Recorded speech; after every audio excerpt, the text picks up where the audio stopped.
Maricela, huwag kang maging makasarili. Ang perang iyon ay inilaan ko para sa isang napakahalagang investment na magpapatatag sa kinabukasan ng ating kumpanya. Hindi mo ba naiisip ang kapakanan ng pamilya Monteverde? Investment, Rafael. Buhay ng nanay ko ang nakataya rito. 12 taon akong nagsilbi sa inyo ng walang reklamo, pero kahit pambayad man lang sa operasyon ng sarili kong ina, ipagkakait niyo pa sa akin? Pera ko iyon. Rafael, galing iyon sa huling pamanang iniwan ni Papa. Scoping, dalampasigan? O nagabang ka talaga ng mayaman na mapapadpad doon para makatakas ka sa kahirapan ng Cebu? Tingnan mo ang sarili mo, Teresa, isang manggagamot sa nayo na amoy lupa. Ang kapal ng mukha mong isiping magiging punhan ka ng mga Villa Puerte. Pleadingly, Lucia, sabihin mo sa kanila ang totoo. Ikaw ang nakasaksi kung paano ko siya inalagaan araw at gabi.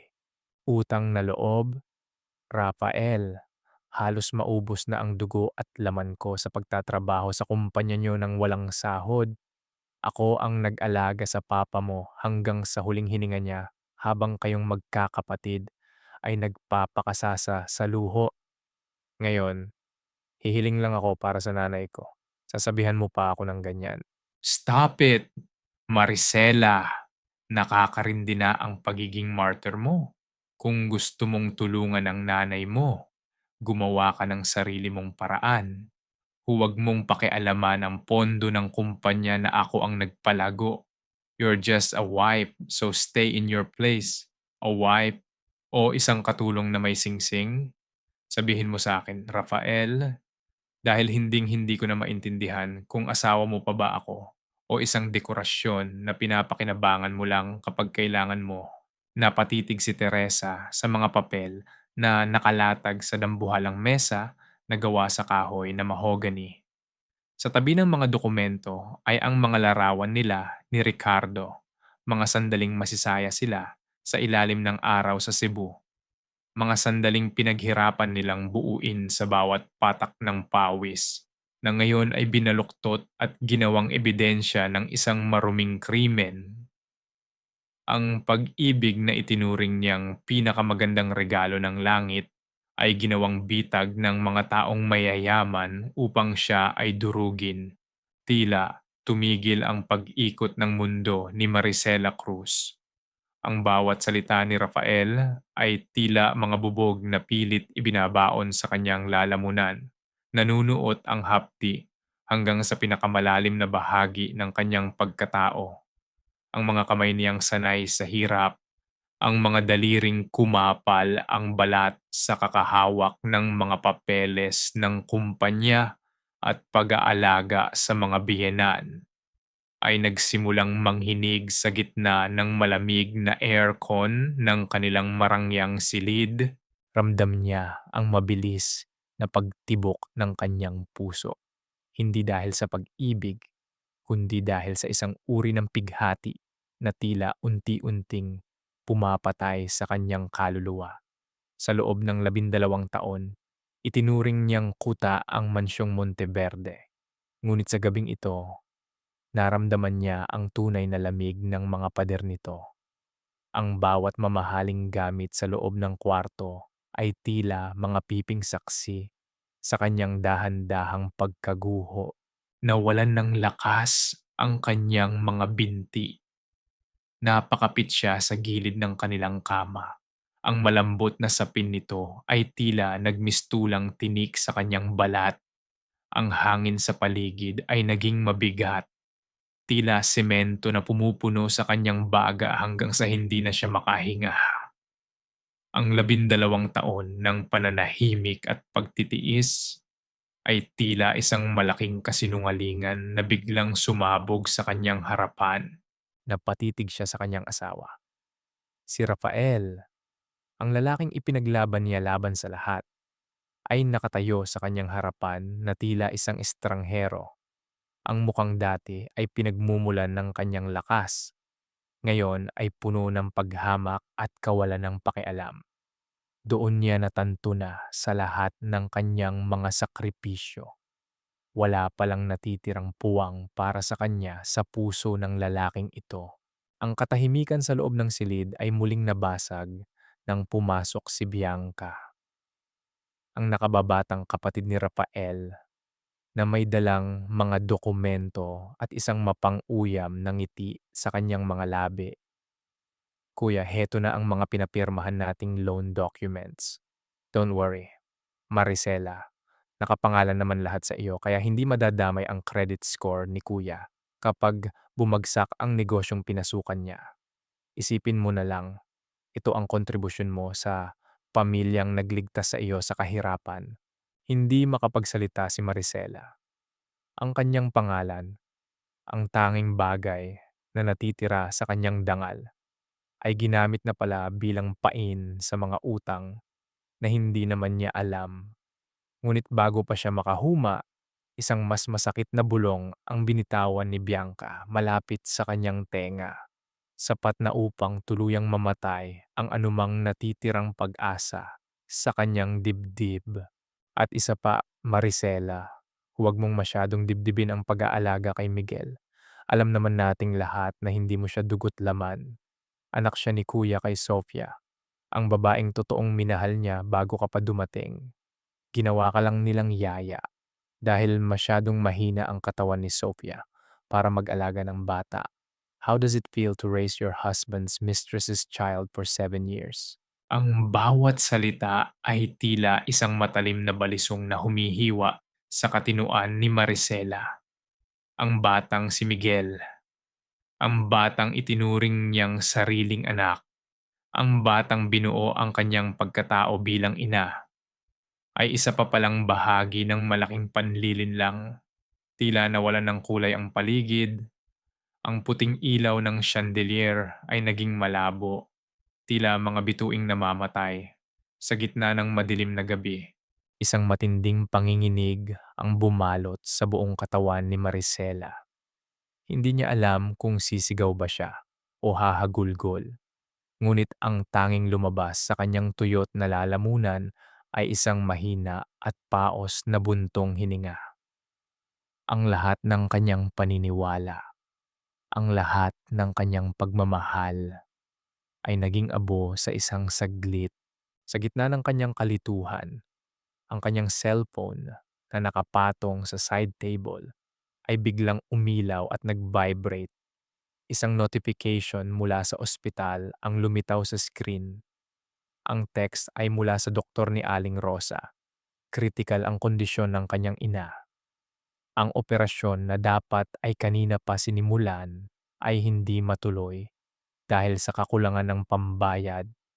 Ang bawat segundo na lumilipas ay tila isang hakbang papalapit sa kamatayan ng tanging taong tunay na nagmamahal sa kanya.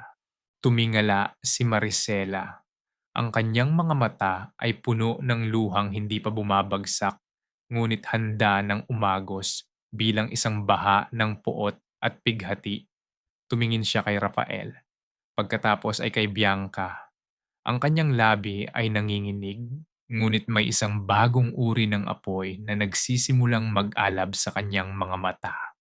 Isang apoy na isinilang mula sa pinakamalalim na dusa. Ang tunog ng orasan sa dingding ay tila naging isang martilyo na pumupukpok sa kanyang ulo. Bawat patak ng segundo ay tila sumasabay sa mabilis at masakit na pagtibok ng kanyang puso.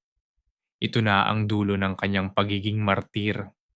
Ito na ang simula ng kanyang pagbangon mula sa anino ng katapatang binalewala.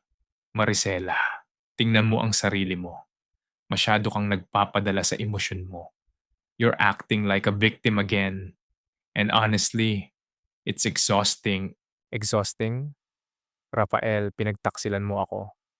Ginamit niyo ang pangalan ko sa utang at ang batang itinuring kong buhay ko. Hindi ko pala anak, sino ba talaga ang biktima rito? Don't be so dramatic. Binigyan ka namin ng pamilya, hindi ba? Noong kinuha kita sa probinsya, ano ka lang ba? Isang hamak na anak ng magsasaka.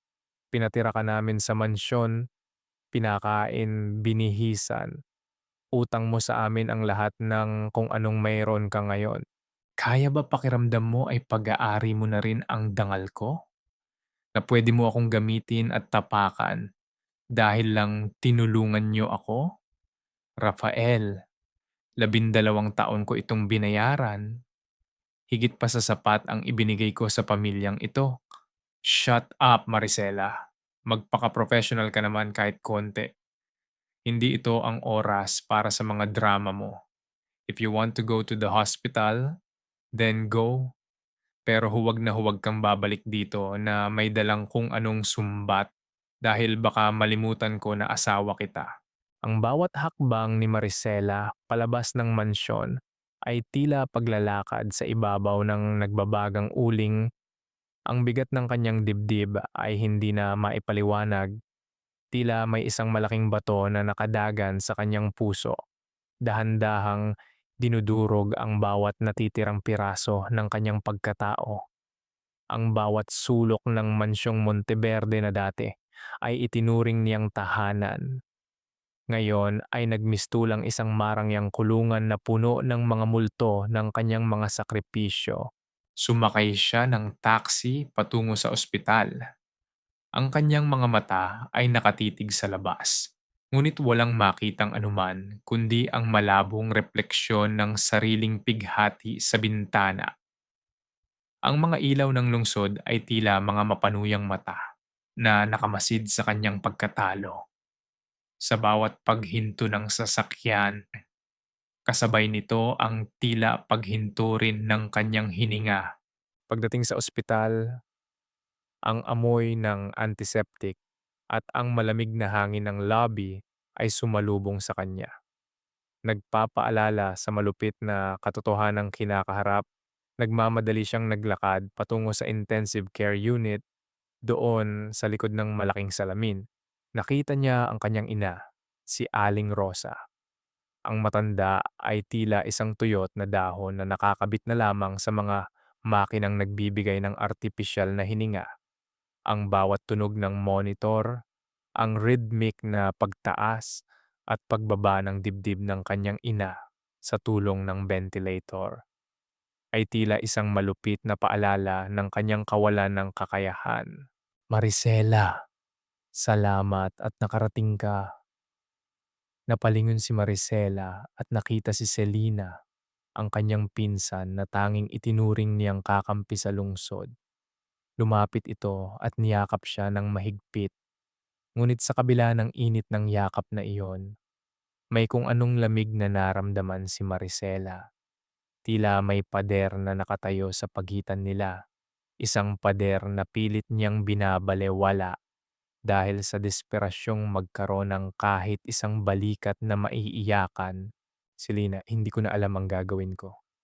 Wala akong pambayad. Kinuha ni Rafael ang pera. Ginamit nila ako. Ang hikbi ni Maricela ay tuluyan ng kumawala. Huwag kang mag-alala, ate. Nandito ako. Kakayanin natin ito. Mahinahong sagot ni Selena, habang ang kanyang kamay ay dahan-dahang humahaplos sa likod ni Maricela. Ngunit sa ilalim ng kanyang mga mata, may nakatagong kaba. Habang nakayakap sa pinsan, palihim na naramdaman ni Selena ang bigat ng cellphone sa kanyang bulsa. Ang cellphone na naglalaman ng mga mensahe mula kay Bianca Monteverde. Naguutos sa kanya na i-report ang bawat galaw at bawat salita ni Maricela. Ang kurot ng konsensya ay tila isang mahinang kiliti lamang kumpara sa pangangailangan niya sa perang ibinibigay ng mga Monteverde. Sandaling pumasok si Maricela sa silid ng kanyang ina. Hinawakan niya ang kulubot at malamig na kamay ni Aling Rosa. Ang balat nito ay tila papel sa nipis. Sa sandaling iyon, isang alaala ang dumaan sa kanyang isipan. Ang kanyang ama, bago ito pumanaw, ay may ibinilin sa kanya. Isang maliit na lupang sakahan sa probinsya. Ang tanging yaman na ipinamana nito para sa kanilang kinabukasan. Nagmadaling kinuha ni Maricela ang kanyang bag at hinalughog ang kanyang mga papeles. Hinanap niya ang orihinal na titulo ng lupa na palagi niyang dala-dala. Ngunit sa halip na ang orihinal na dokumento, isang kulay asul na papel ang kanyang nahanap, isang foreclosure notice at isang deed of mortgage. Nanginig ang kanyang mga kamay, ang titulo ng kanilang lupa, ang huling alaala ng kanyang ama, ay palihim na naisanla ni Rafael. 3 taon na ang nakalilipas gamit ang isang pekeng pirma niya. Ang lupang dapat ay magliligtas sa kanyang ina ay matagal na palang naubos ng kasakiman ng mga Monteverde. Tila may bumasag na kristal sa loob ng kanyang tenga. Ang nakabibinging katahimikan ng silid ay napuno ng kanyang sariling pagsigaw sa loob ng kanyang isipan. Hindi na lamang ito pagtataksil sa kanyang pag-ibig, ito ay pagnanakaw sa kanyang nakaraan at pagpatay sa kanyang hinaharap. Nabalik lamang ang kanyang diwa nang marinig ang mahinang pagbukas ng pinto. Si Selena iyon, may dalang kape, ngunit ang mga mata nito ay nakatitig sa asul na papel na hawak ni Maricela. Ate, anong nangyari? Tanong ni Selena. Pilit na itinatago ang kaba sa kanyang boses. Hindi sumagot si Maricela. Sa halip, tumingin siya sa salamin ng ospital. Ang babaeng nakikita niya roon, ang babaeng may maputlang mukha at mga matang puno ng pighati, ay tila isang estranghero. Ngunit sa kailaliman ng kanyang mga mata, may isang bagong uri ng liwanag na nagsimulang sumilip. Hindi na ito ang Maricela na susunod-sunod sa utos ng mga Monteverde. Ang bawat patak ng luha na dumadaloy sa kanyang pisngi ay tila naghuhugas sa kanyang pagiging martir. Lalabas sana si Maricela upang huminga ng sariwang hangin nang matigilan siya sa may bintana ng hallway na nakaharap sa parking lot ng ospital. Sa ilalim ng madilim na langit, nakita niya ang isang pamilyar na itim na luxury car, ang sasakyan ni Rafael. Dahan-dahang bumukas ang pinto ng sasakyan. Lumabas si Rafael, ngunit hindi siya mag-isa. Inalalayan niya ang isang babaeng may mahabang buhok. Suot ang isang maluwag na damit na hindi makapagtago sa umbok ng kanyang tiyan. Si Sophia. Nagkatawanan ng dalawa habang papasok sa kabilang gusali ng ospital. Ang maternity wing, sa gitna ng pakikipaglaban ng ina ni Maricela sa kamatayan, ang asawa niya ay abala sa pag-aalaga sa buhay na binuo niya sa ibang babae.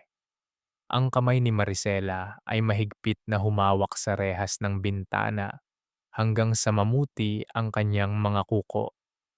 Ang sakit ay wala na sa kanyang puso. Ang sakit ay naging isang malamig na determinasyon na nananalaytay sa kanyang mga ugat. Maricela, ikaw ba talaga yan? Gabriel, anong ginagawa mo rito sa talyer na ito? Dito ako nagpapaservice ng sasakyan ko. Pero ikaw, bakit parang pasan mo ang buong mundo? At ang kotse mo, tila bibigay na rin gaya ng itsura mo. Ayos lang ako. Gabriel, siguro ay dala lang ito ng puyat sa ospital at sa dami ng iniisip sa bahay. Nagkataon lang na uminit ang makina ng sasakyan ko. Huwag kang magsinungaling sa akin, Maricela. Kilala kita simula pa nung mga bata tayo. At yang pasa sa braso mo, hindi yan nakuha sa pagod o sa init ng makina. Sino ang gumawa niyan sa iyo? Wala ito. Gabriel, nadaplisan lang ako sa kanto ng mesa. Huwag mo na lang pansinin. Marami ka namang ibang dapat pagkaabalahan bilang isang sikat na abogado. Kahit gaano pa ako kabisado sa mga kaso ko, hinding-hindi ko palalagpasin ang makitang naghihirap ang taong dati kong pinangarap na makasama sa habang buhay.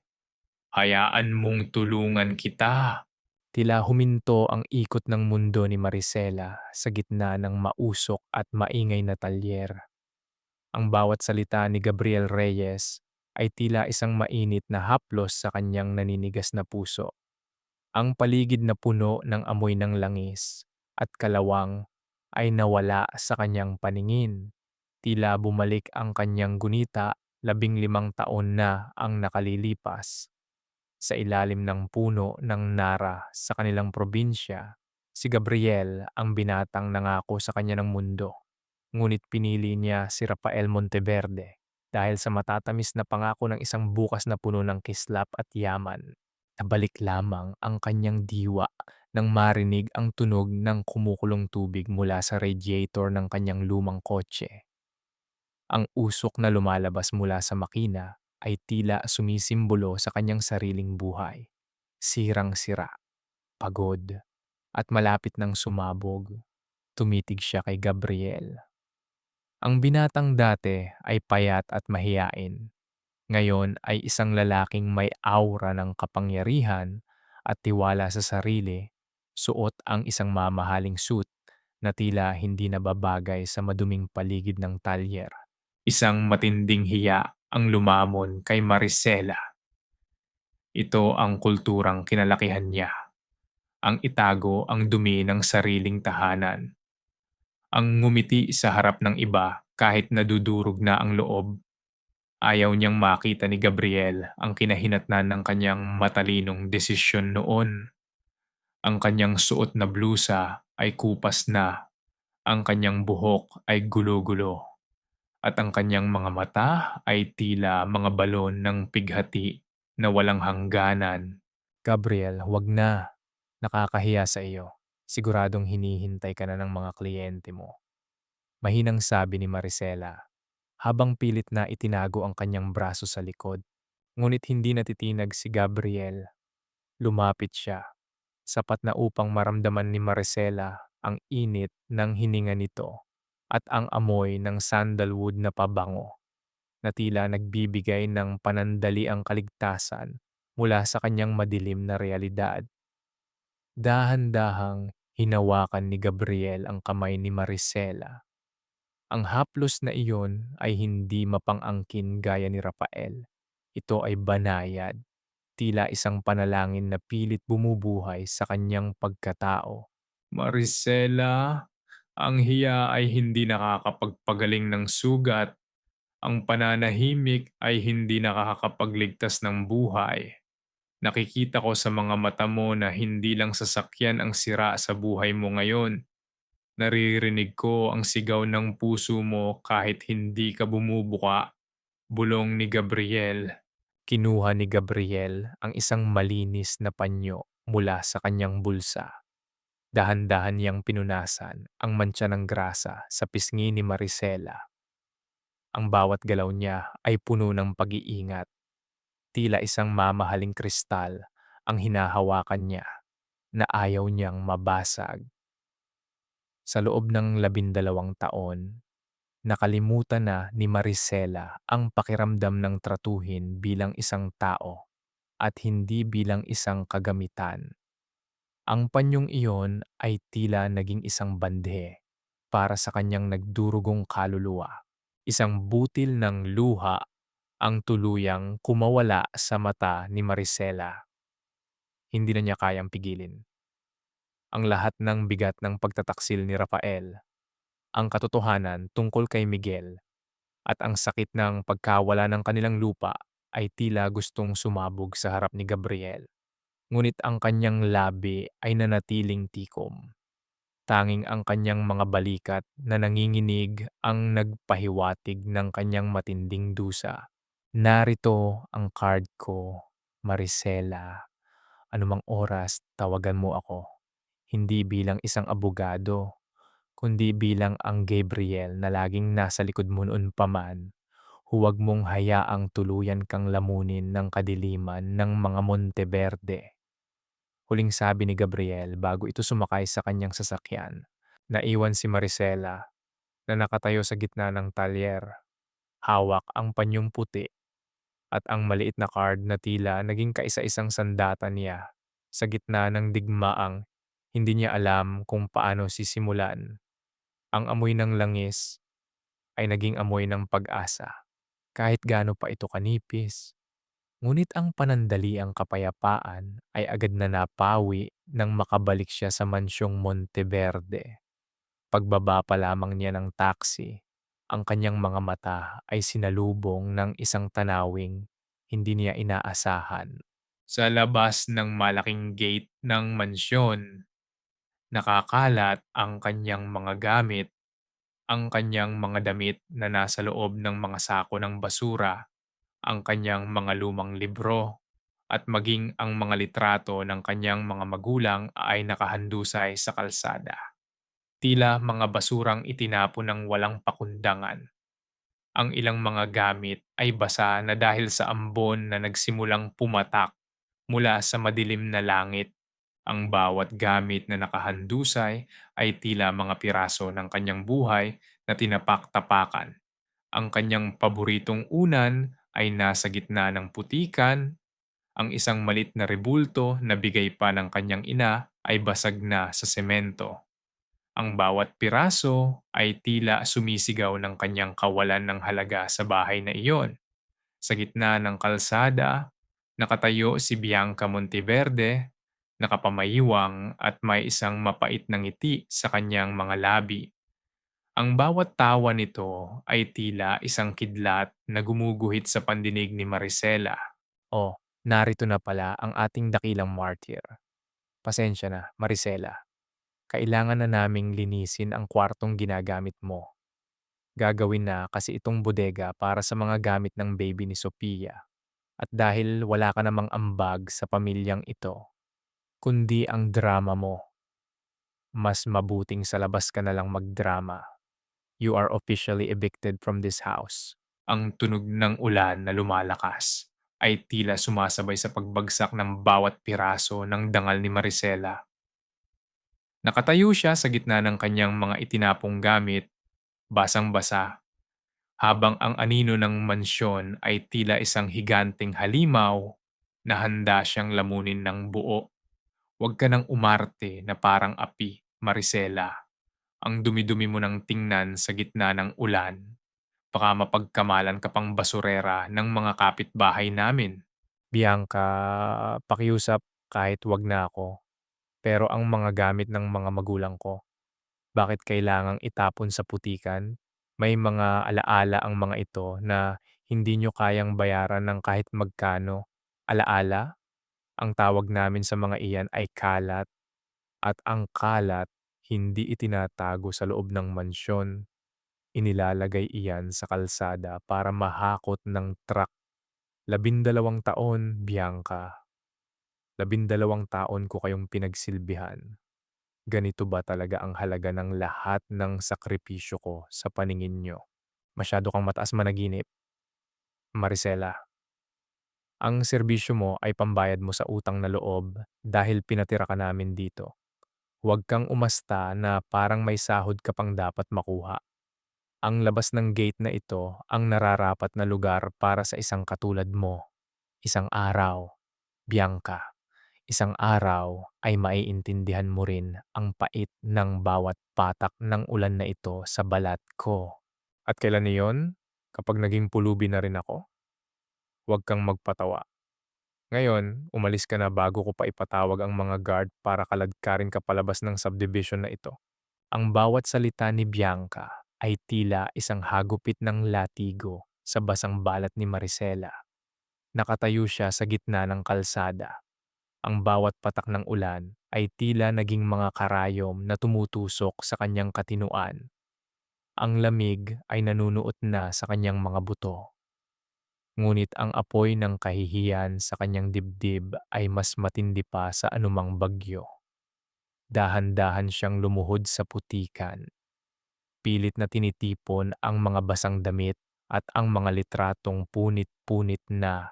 Sa gitna ng kanyang pagliligpit, napansin niya ang isang lumang frame na nakataob sa gilid ng kanal. Ito ang kaisa-isang litrato ni Don Monteverde na palihim niyang inalagaan dahil sa respeto sa yumaong matanda. Ang salamin nito ay basag na, tila sumisimbolo sa pagkabasag ng lahat ng kanyang pinaniniwalaan. Nang buhatin niya ang frame, isang piraso ng lumang papel ang dahan-dahang nalaglag mula sa likuran ng kahoy na takip nito. Ang papel ay luma na, may mga mantsa ng panahon, at tila itinago ng napakahabang panahon sa madilim na sulok na iyon. Sa kabila ng ulan, dahan-dahang binuksan ni Maricela ang tupi ng papel. Ang bawat salita ay sulat kamay sa pamilyar na pluma ng Don. Para kay Maricela, ang bungad ng liham. Nanginig ang mga daliri ni Maricela. Sa gitna ng dilim at lamig, ang bawat letra ay tila naging isang mitya ng liwanag. Maricela, patawarin mo ako sa aking pananahimik habang ako ay nabubuhay pa. Ang katotohanan ay ang iyong ama, si Manuel Cruz, ang tunay na nagligtas sa kumpanyang ito noong ito ay malapit ng bumagsak. Ang mga lupang sakahan na inakala mong ibinigay mo sa amin ay bahagi lamang ng mas malaking kasunduan. Ang iyong ama ay isang silent partner at ang kalahati ng Monteverde Group ay nararapat na sa iyo. Itinago ito ni na Rafael at ng kanyang ina dahil sa takot na mawala ang kanilang kapangyarihan. Hanapin mo ang dokumentong may selyo ng pula sa loob ng aking lumang safe sa library. Ikaw ang tunay na may-ari ng lahat ng ito. Tila biniyak ng kidlat ang langit kasabay ng pagkabiyak ng katotohanan sa isipan ni Maricela. Ang lahat ng panlalait, ang lahat ng pagtrato sa kanya bilang isang hamak na katulong ay isang malaking sarswela upang itago ang kanyang tunay na karapatan. Ang pamilyang Monteverde ay hindi lamang mga manloloko. Sila ay mga magnanakaw ng kanyang kapalaran. Nabalik lamang ang kanyang diwa nang marinig ang tunog ng isang sasakyang huminto sa kanyang tapat. Bumukas ang pinto at lumabas si Rafael. May dalang payong, suot ang kanyang mamahaling leather jacket na tila nandidiring mapatakan ng ulan. Ano pang ginagawa mo rito, Maricela? Sabi ko sa iyo, umalis ka na.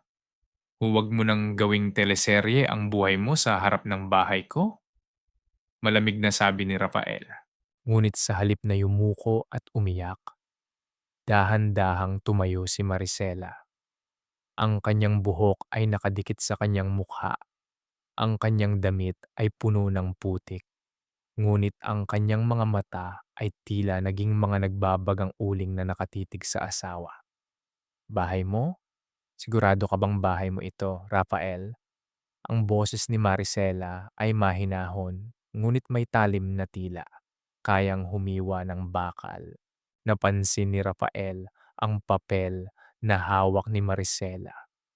Agad na nagbago ang anyo ng kanyang mukha. Mula sa pagiging arogante ay sumilip ang isang matinding kaba sa kanyang mga mata. Ano iyan? Ibigay mo sa akin ang papel na iyan. Sigaw ni Rafael habang sinusubukang hablutin ang liham mula sa kamay ni Maricela. Nagkaroon ng mabilis na agawan. Sa gitna ng ulan at putikan, pilit na ipinagtanggol ni Maricela ang kaisa-isang armas niya. Ang papel ay nabasa at sa kasamaang palad ay napunit sa gitna. Ang malaking bahagi nito ay nakuha ni Rafael. Ngunit ang pinakaimportanting bahagi, ang bahaging may banggit tungkol sa dokumento sa safe, ay nanatiling mahigpit na nakakuyom sa palad ni Maricela. Agad na pinunit-punit ni Rafael ang bahaging nakuha niya at itinapon ang mga piraso sa bumabaha na kanal. Isang mapait na tawa ang kumawala sa kanyang mga labi. Wala ka ng ebidensya, Maricela. Kahit ano pa ang nakasulat sa basurang iyan, wala nang maniniwala sa iyo. Ikaw ay isang wala at mananatiling wala. Tinitigan siya ni Maricela habang ang tubig ulan ay dumadaloy mula sa kanyang noo hanggang sa kanyang labi. Hindi siya sumagot. Sa halip, dahan-dahan siyang tumalikod at nagsimulang maglakad palayo sa mansyon. Bit-bit ang kanyang mga sako ng basang gamit. at ang lihim na nakakuyom sa kanyang palad sa bawat hakbang niya palayo. Ang bigat ng ulan ay tila nagiging lakas. Hindi niya alam kung saan siya pupunta sa gitna ng gabi. Ngunit alam niya ang isang bagay. Ang Marisela na pumasok sa gate na iyon, 12 taon na ang nakalilipas ay patay na. Ang Marisela na naglalakad ngayon sa ilalim ng bagyo ay isang babaeng may baon na sumpa.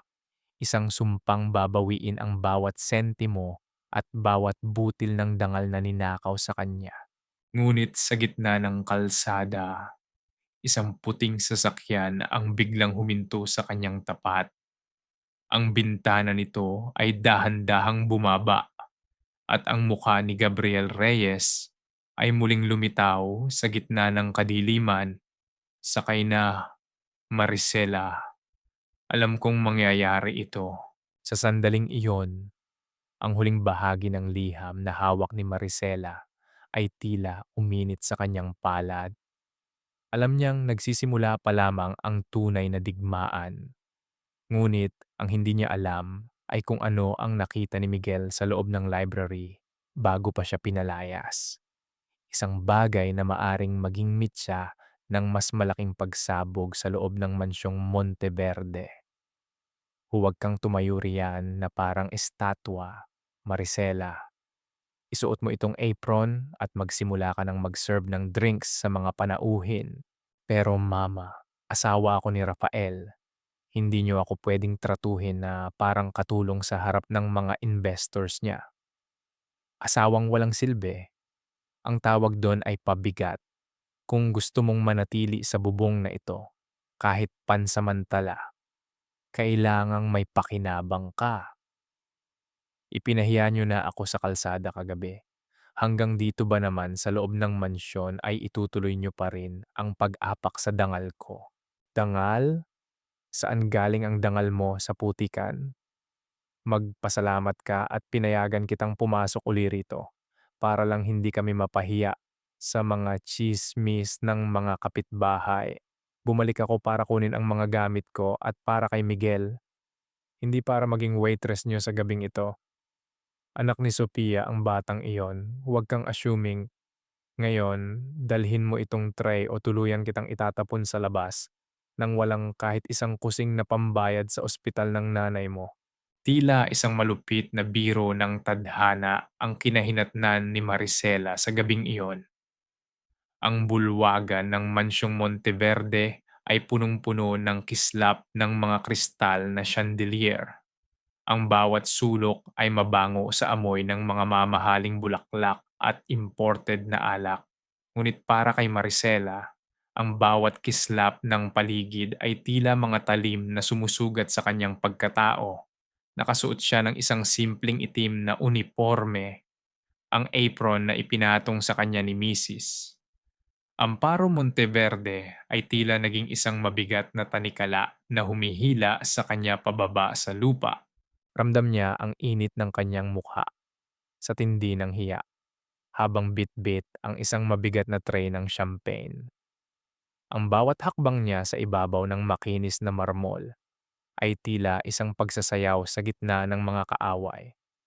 Ang mga panauhin, mga negosyante at matataas na tao sa lipunan ay nagkukwentuhan at nagtatawanan.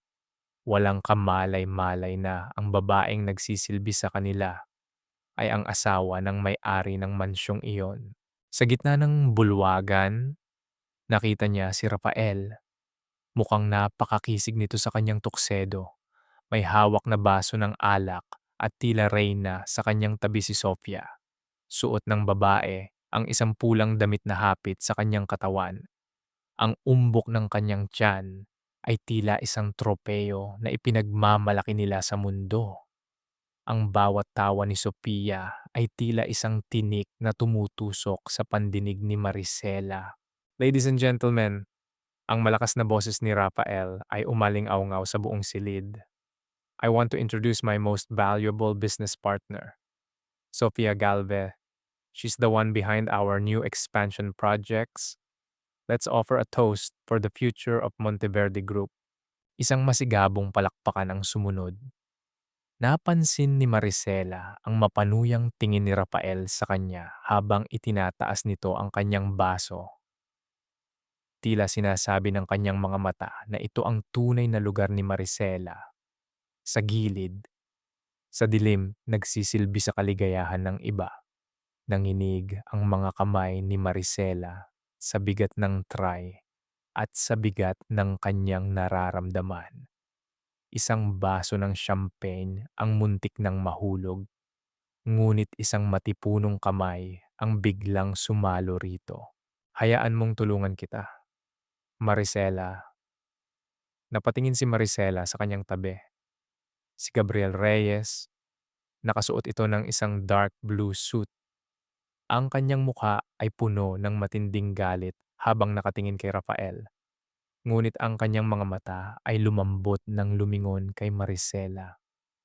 Ang presensya ni Gabriel ay tila isang pader na humarang sa lahat ng panlalait ng paligid. Gabriel, anong ginagawa mo rito? Mahinang tanong ni Maricela, pilit na pinipigilan ang pag-agos ng luha. Imbitado ako bilang legal consultant ng isa sa mga investors. Pero hindi ko akalaing makikita ko ang asawa ng CEO na pinagsisilbihan ang sarili niyang mga bisita. Ang boses ni Gabriel ay sapat na lakas upang marinig ng mga taong malapit sa kanila. Napansin ng ilang panauhin ang tensyon. Ang bulungan ay nagsimulang kumalat na parang apoy sa tuyong damo. Si Mrs. Amparo Monteverde ay mabilis na lumapit. Ang kanyang mukha ay biglang namutla nang makilala si Gabriel. Ang kanyang mga labi ay nanginginig. Tila may isang lihim na nakatago sa pagitan nila na ayaw niyang mabulgar. Attorney Reyes, nagkakamali ka. Maricela she's just helping out. You know how it is. Family first. Pilit na tawa ni Mrs. Amparo. Ngunit ang kanyang mga mata ay puno ng babala kay Maricela. Hindi na tinag si Gabriel. Kinuha niya ang tray mula sa kamay ni Maricela at ipinatong ito sa isang mesa. Pagkatapos ay hinawakan niya ang kamay ni Maricela at itinaas ito ng bahagya, sapat na upang makita ng lahat ang singsing sa kanyang daliri. Ang pamilya ay pinoprotektahan, hindi ginagawang alila, Mrs. Monteverde. Malamig na pahayag ni Gabriel. Sa sandaling iyon, ang lahat ng mata ay natuon sa gitna ng bulwagan. Si Rafael ay lumapit na rin. Ang kanyang mukha ay madilim sa galit dahil sa pakikialam ni Gabriel. Ngunit bago pa siya makapagsalita, isang matandang investor na si Don Pacundo ang lumapit at tinitigang mabuti ang batang si Miguel na kalaro ang ilang mga bata sa gilid. Tumingin ang matanda kay Sofia, pagkatapos ay kay Miguel, at pabalik kay Rafael. Ang katahimikan sa loob ng bulwagan ay naging nakabibingi. Tila bawat hininga ay pigil. Wait a minute, Rafael, ang boses ni Don Facundo ay puno ng pagtataka. Bakit kamukhang-kamukha ng business partner mo ang bata, pati ang hugis ng mga mata at ang paraan ng pagngiti? Hindi ba't asawa mo ang babaeng ito na nakatayo sa harap ni Attorney Reyes? Kung ganoon, bakit tila ang bata ay replika ng babaeng nasa tabi mo ngayon? Ang tanong na iyon ay tila isang bomba na sumabog sa gitna ng mansyon. Ang bawat mukha ng pamilya Monteverde ay naging estatwa sa tindi ng gulat. Si Maricela ay nanatiling nakatayo ng tuwid. Ang kanyang puso ay mabilis na tumitibok. Ngunit sa unang pagkakataon, hindi na siya natatakot. Ang anino ng katotohanan ay tuluyan ng lumabas sa liwanag ng chandelier. Maricela, patawarin mo ako. Hindi ko na kayang sikmurain ang bawat segundo na nakikita kitang nahihirapan habang ako ang nagluluto ng sarili mong kapahamakan. Selena, anong pinagsasabi mo? Bakit ka umiiyak ng ganyan sa harap ng kama ni nanay? Ate, bawat balita tungkol sa iyo, bawat galaw mo, bawat luhang pumatak sa mga mata mo, Lahat iyon ay isinusumbong ko kay Bianca. Binabayaran nila ako. Ate, binabayaran nila ako para maging espiya sa loob ng sarili nating pamilya. Kaya pala, kaya pala alam nila ang bawat plano ko. Kaya pala palagi silang isang hakbang na una sa akin. Selena, paano mo nagawa ito sa amin? Sa akin na itinuring kang tunay na kapatid? Dahil sa pera? Ate, dahil sa takot na magutom? Pero noong nakita ko si Aling Rosa kanina, nung nakita ko siyang hirap na hirap huminga habang si Bianca ay tumatawa lang sa telepono dahil hindi ka makabayad sa ospital, doon ko naramdaman ang dumi ng pagkatao ko. Ang pera ay nauubos, Selena, pero ang pamilya, ang dangal, kapag nabasag na, hinding-hindi mo na mabubuo pa. Alam ko at kaya heto, bago pa ako tuluyang kainin ng konsensya ko, ito ang susi sa vault ni Rafael. Alam ko kung nasaan ang mga pekeng papeles na ginamit nila para nakawin ang lupa nyo. Ang bawat salita ni Selena ay tila isang mabigat na hampas sa dibdib ni Maricela. Sa loob ng maliit at malamig na silid ng ospital, tanging ang tunog ng monitor na nagpapakita ng mahinang tibok ng puso ni Aling Rosa ang maririnig. Ang amoy ng gamot ay tila naging mas matapang, nanunuot sa bawat hininga ni Maricela habang pinagmamasdan niya ang kanyang pinsan na ngayon ay nakaluhod na sa kanyang harapan. Dahan-dahang lumapit si Maricela. Ang kanyang puso ay punong-puno ng pait. Ngunit nang makita niya ang panginginig ng mga balikat ni Selena, naramdaman niya ang isang uri ng habag. Hindi dahil sa kinalimutan na niya ang sakit ng pagtataksil, kundi dahil alam niyang ang kasakiman ng mga Monteverde ay parang isang sakit na nakakahawa, sinisira ang lahat ng mahahawakan nito. Hinawakan ni Maricela ang mga kamay ni Selena. Malamig ang mga ito. Tila nawalan na ng daloy ng buhay dahil sa takot.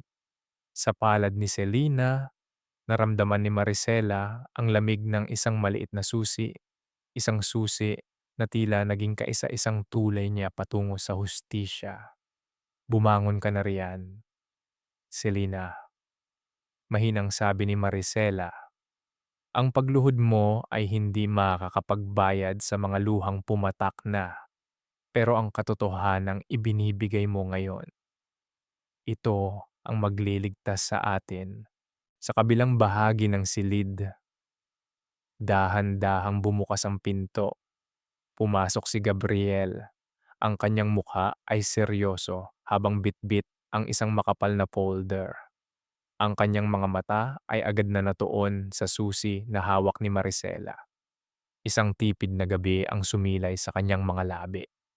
Ang uri ng ngiti na nagbibigay ng katiyakan sa gitna ng kawalan ng pag-asa.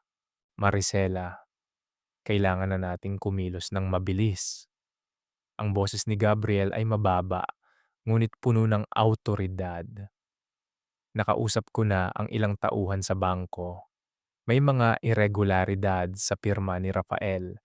Kung makuha natin ang orihinal na dokumento sa loob ng vault na iyan, wala na siyang kawala. Naupo ang tatlo sa isang sulok. Ang kanilang mga anino sa dingding ay tila mga mandirigma na naghahanda para sa isang malaking labanan. Sinimulan nilang pag-aralan ang bawat detalye. Ayon kay Selena, may isang pulang folder na laging daladala ni Rafael. Isang folder na hindi niya iniiwan kahit sa pagtulog, at doon daw nakatago ang huling katibayan ng pagmamay-ari ng ama ni Maricela. Ang pulang folder na iyon, iyon ang susi ng lahat, bulong ni Maricela. Doon nakasulat ang pangalan ng tatay ko bilang katuwang ni Don Monteverde. Doon nakatago ang katotohanang ako ang dapat na humahawak sa kalahati ng kumpanya. Ang pag-uusap nila ay tumagal ng ilang oras. Ang bawat plano ay maingat na binuo. Ang bawat galaw ay dapat na perpekto. Sa gitna ng gabi, naramdaman ni Maricela ang isang kakaibang lakas na nananalaytay sa kanyang mga ugat. Hindi na siya ang babaeng nagmamakaawa. Siya na ngayon ang mangangaso na naghihintay ng tamang pagkakataon. Pagkalipas ng ilang araw, sa gitna ng kadiliman ng gabi, nagkita sina Maricela at Selina sa likod bahay ng mansyong Monteverde. Ang malamig na ihip ng hangin ay tila nagdadala ng babala ng isang darating na bagyo. Ang mga dahon ng puno ng mangga ay naglalagas, lumilikha ng mahihinang kaluskos sa damuhan. Nasa loob na si Rafael ate, tulog na siya dahil sa sobrang pag-inom ng alak kanina kasama si Sofia. Bulong ni Selina habang ang kanyang mga mata ay pabalik-balik sa bintana ng ikalawang palapag. Salamat, Selina. Mag-ingat ka. Huwag kang gagawa ng anumang makakapagbigay ng hinala sa kanila. Sagot ni Maricela. Habang nag-uusap ang dalawa, hindi nila napansin ang isang anino na nakatayo sa likod ng malaking kurtina sa teras. Si Bianca. Ang kanyang mga mata ay nanlilisik sa galit habang pinagmamasdan ang pakikipagsabwatan ng kanyang espiya sa babaeng itinuring nilang basura. Ang kanyang mga kuko ay bumaon sa tela ng kurtina. Ang kanyang hininga ay naging mabigat sa tindi ng poot. Isang lihim na ngiti ang sumilay sa mga labi ni Bianca. Isang ngiting puno ng lason. Kung akala ni Maricela ay nakuha na niya ang alas, hindi niya alam na ang pamilya Monteverde ay handang sumunog ng buong mansyon. Huwag lamang mawala ang kanilang kapangyarihan. Maricela, kumuha ka nga ng mainit na tubig para sa tsaa ko. Bilisan mo. Masama ang pakiramdam ng anak ko sa loob ng tiyan ko. Sofia, may mga katulong sa bahay na ito. Hindi ako isa sa kanila. At mas lalong hindi mo ako pwedeng utusan na parang alila mo. Huwag kang masyadong mataas. Maricela, nakikitira ka na lang dito dahil sa awa ni Rafael. Sa sandaling lumabas ang batang ito, ikaw ang unang mawawalis sa mansyong ito. Legal pa rin akong asawa. Sofia, kahit ilang bata pa ang dalhin mo sa sinapupunan mo, ikaw pa rin ang babaeng pilit na sumisiksik sa pamilyang hindi sa iyo. Legal, ang papel ay madaling sunugin, Maricela. Pero ang dugong nananalaytay dito sa loob ko, iyan ang magiging reyna ng mga Monteverde. At ikaw, mananatili kang anino ng nakaraan na unti-unti nang nilalamon ng limot. Maaaring makuha mo ang pera at ang mansyong ito, Sofia. Pero hinding-hindi mo makukuha ang respeto na kailanman ay hindi mo natutunang ibigay sa sarili mo. Respeto? Hindi ko kailangan yan. Ang kailangan ko ay ang yaman na tinatamasa mo ngayon. At kukunin ko iyon, sentimo por sentimo. Ang bawat salita ni Sofia ay tila isang malapot na lason na kumakalat sa malinis na kusina ng mansyong Monteverde. Nakatayo si Maricela sa tapat ng lababo. Ang kanyang mga kamay ay mahigpit na nakakapit sa gilid ng marmol hanggang sa mamuti ang kanyang mga kuko. Ang amoy ng nilulutong sinigang ay tila naging mapait sa kanyang pang-amoy. Bawat sulok ng bahay na dati ay puno ng kanyang pagmamahal ngayon ay tila dinudumihan ng presensya ng babaeng ito. Dahan-dahang pumasok sa kusina ang 7 taong gulang na si Miguel. Ang bata ay tila isang maliit na ibong naghahanap ng mapupugaran, takot at laging nagmamasid. Nang makita niya si Sofia, agad na yumuko ang bata at pilit na nagtago sa likod ni Maricela. Miguel, bakit ka nandito? Hindi ba't sinabi ko sa iyong huwag kang lalapit sa akin kapag masama ang timpla ng ulo ko? Ang boses ni Sofia ay matalas. Tila isang kiskis ng kutsilyo sa pinggan. Gusto ko lang po ng tubig, Mama Sofia. Mahinang sagot ng bata. Ang kanyang boses ay nanginginig sa kaba. Mama Sofia, ilang beses ko bang sasabihin sa iyo na huwag mo akong tatawaging mama? Nakakairita ang boses mo. Kamukang kamukha mo ang tatay mong walang kwenta kapag nagmamakaawa. Galit na itinulak ni Sofia ang isang baso sa lamesa. Dahilan upang ito ay mahulog at mabasag sa sahig.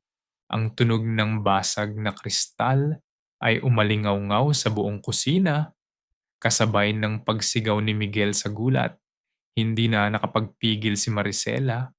Mabilis niyang niyakap ang bata at hinarap si Sofia. Ang kanyang mga mata ay naglalabas ng apoy na matagal na niyang ikinubli. Huwag na huwag mong sasaktan ang bata. Sofia, wala siyang kasalanan sa mga pagkakamali niyo ni Rafael. Kung hindi mo siya kayang mahalin bilang ina, huwag mo siyang tratuhin na parang hayop. Sigaw ni Maricela. Anong nangyayari rito? Bakit may sigawan sa loob ng bahay ko? Pumasok si Rafael. Ang kanyang muka ay seryoso at bakas ang pagod. Agad na nagbago ang anyo ni Sophia. Mula sa pagiging halimaw, ay bigla itong naging isang biktima. Humawak siya sa kanyang tiyan at pilit na nagpalabas ng luha. Rafael, si Maricela, sinisigawan niya ako.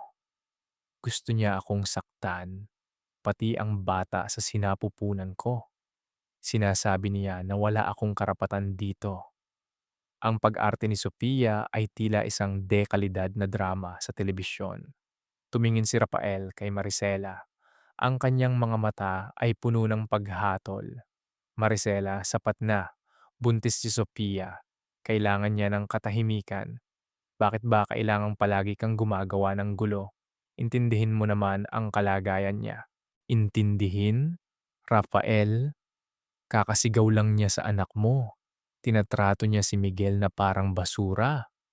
Wala ka bang pakiramdam para sa sarili mong dugo't laman? Ang boses ni Maricela ay puno ng pighati at galit. Anak ko si Miguel at alam ko kung paano siya palalakihin. Huwag mo akong turuan, Maricela.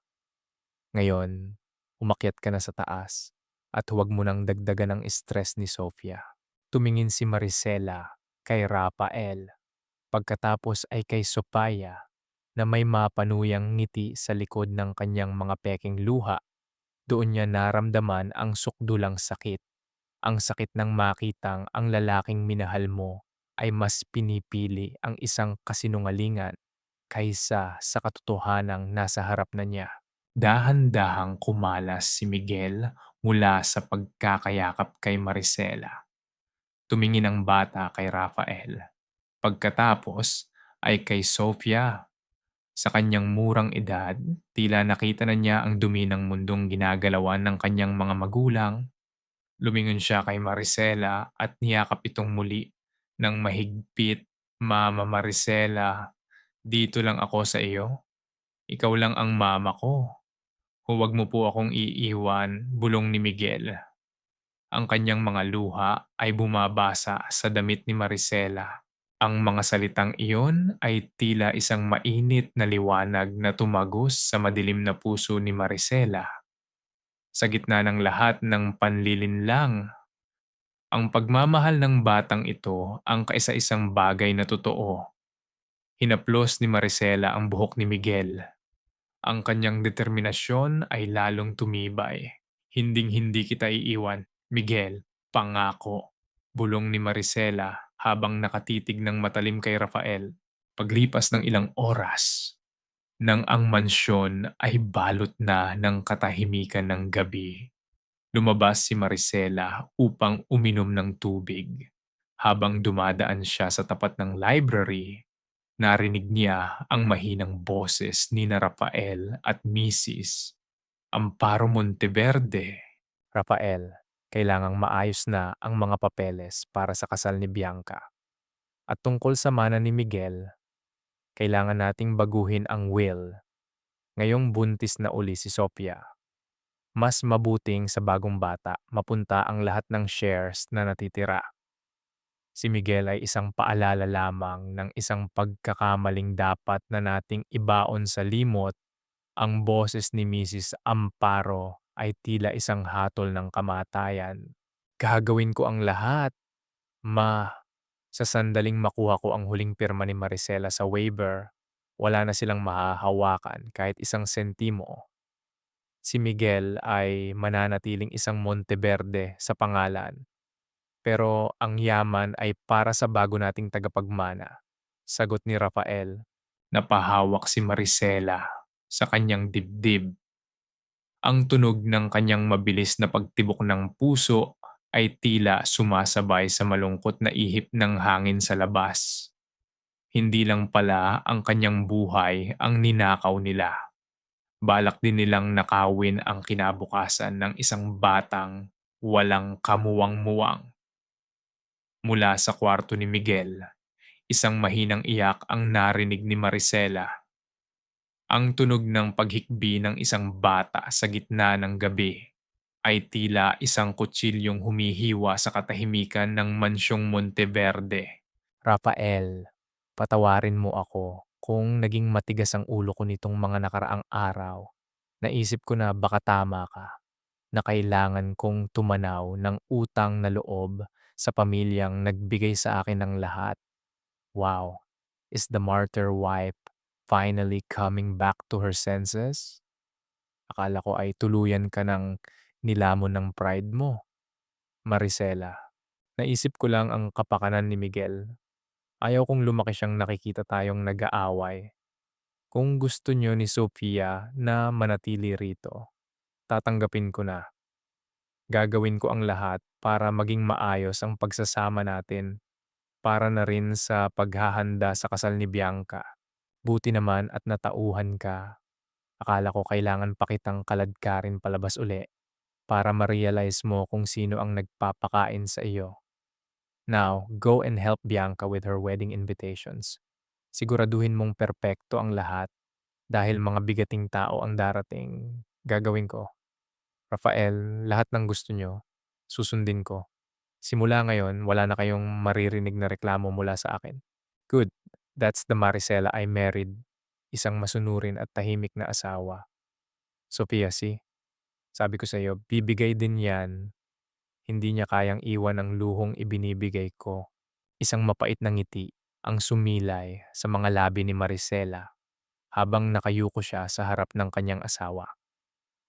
Sa ilalim ng kanyang mga pilik mata, nagkukubli ang isang matalim na tingin na tila isang punyal na handang sumaksak sa tamang pagkakataon. Ang bawat salita ng pagpapakumbaba na binitawan niya ay tila mga buto ng lason na itinatanim niya sa isipan ng mga Monteverde.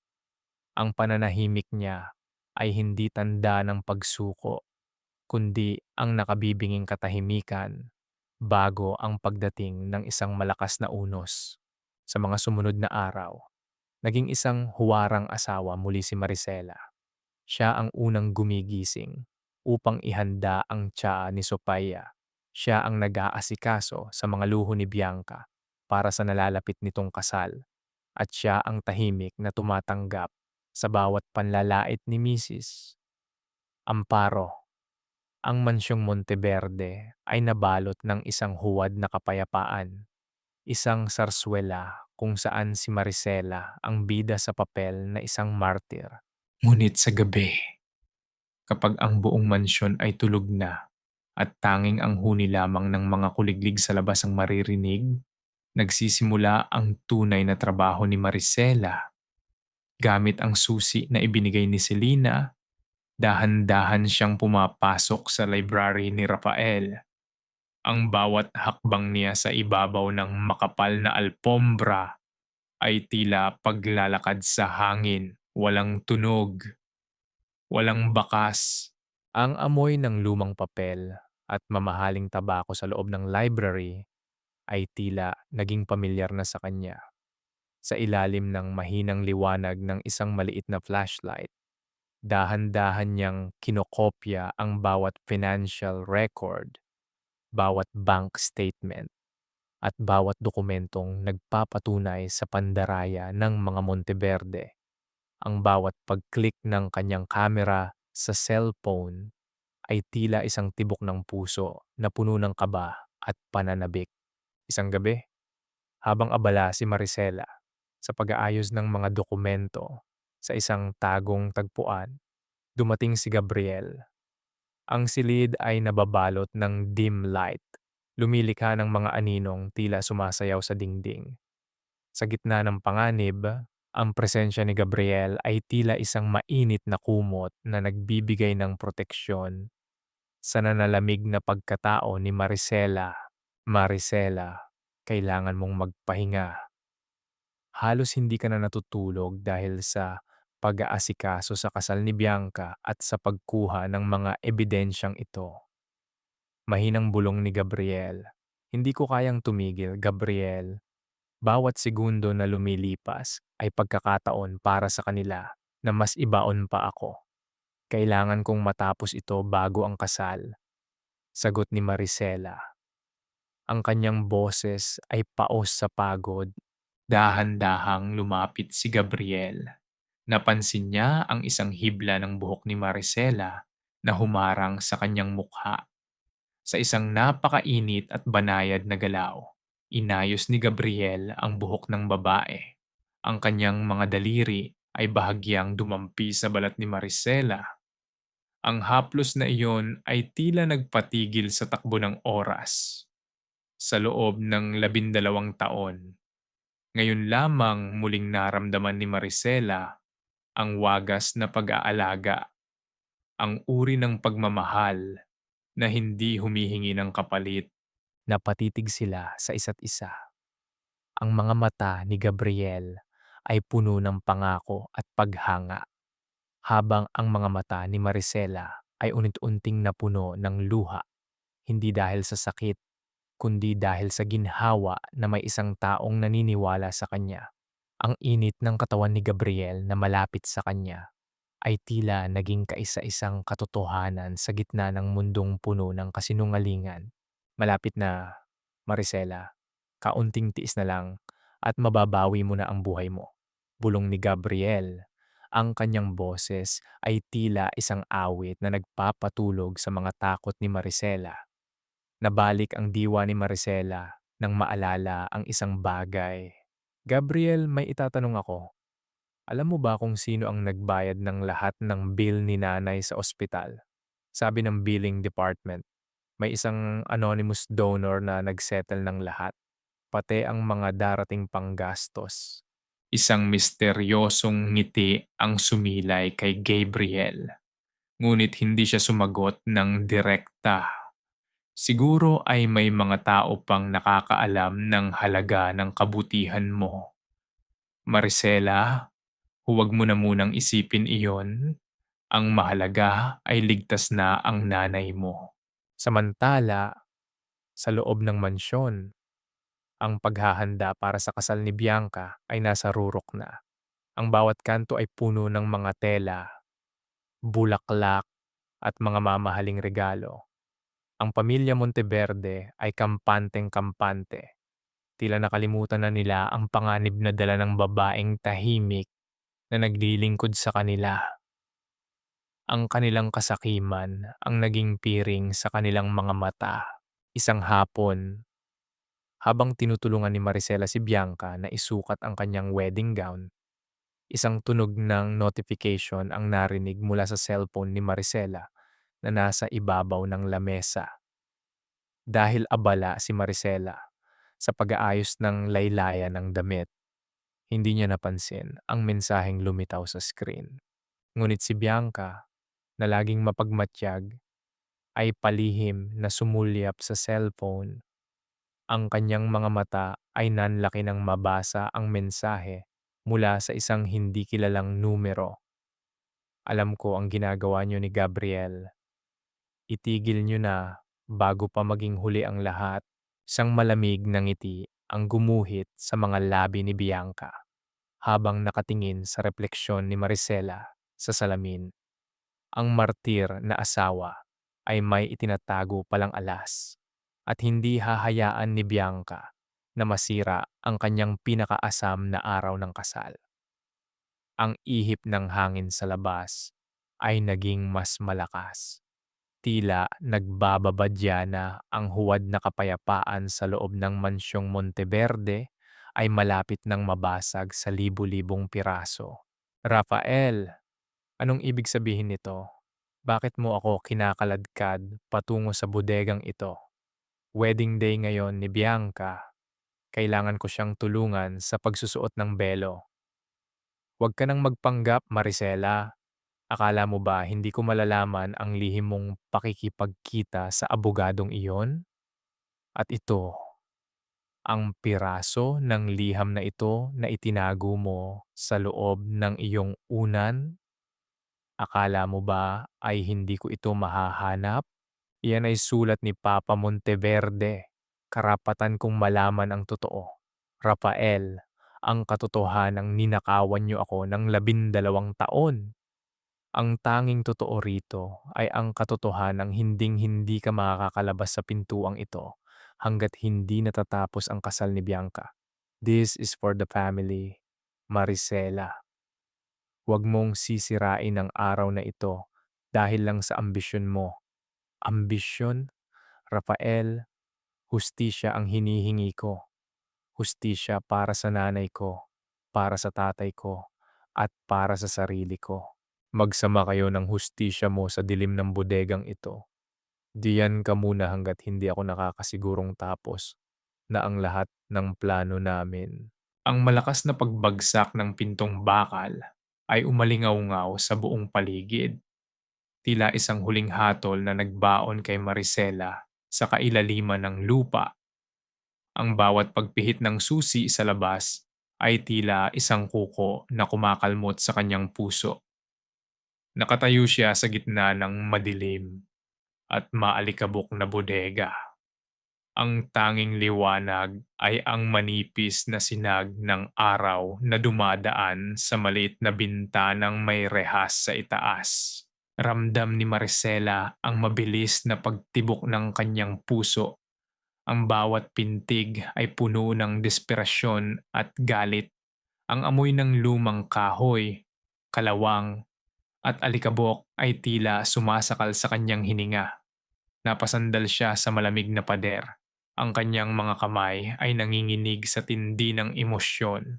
Sa labas, naririnig niya ang abalang paghahanda, ang tunog ng mga sasakyang dumarating, ang mga boses ng mga taong nagtatawanan, at ang layo ng musika na nagbababadya ng isang marangyang pagdiriwang. Hindi, hindi ako pwedeng manatili rito, bulong ni Maricela sa sarili. Ang kanyang boses ay nanginginig ngunit puno ng determinasyon. Inisip niya ang kanyang ina na nasa ospital, naghihintay ng pag-asa. Inisip niya si Miguel, ang batang biktima rin ng kasakiman ng mga Monteverde. Ang bawat alaala ng panlalait at paghihirap ay tila naging isang mainit na apoy na naglalaba sa kanyang mga ugat. Hindi siya isang ibong pwedeng ikulong habang buhay. Siya ay isang babaeng natutong lumipad sa gitna ng bagyo. Dahan-dahan siyang lumapit sa pintong bakal. Sinubukan niyang itulak ito, ngunit sadyang matibay ang kandado sa labas. Tumingin siya sa paligid hanggang sa mahagip ng kanyang mata ang isang lumang hairpin na nalaglag mula sa kanyang buhok noong kinaladkad siya ni Rafael. Isang maliit at simpleng bagay. Ngunit para kay Maricela, ito ang naging simbolo ng kanyang pag-asa.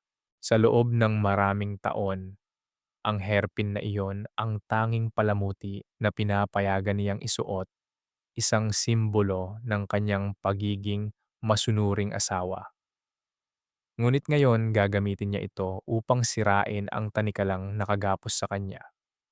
Sa pamamagitan ng kanyang mga daliri na sanay sa masisilang trabaho, dahan-dahan niyang ipinasok ang hairpin sa butas ng lumang kandado.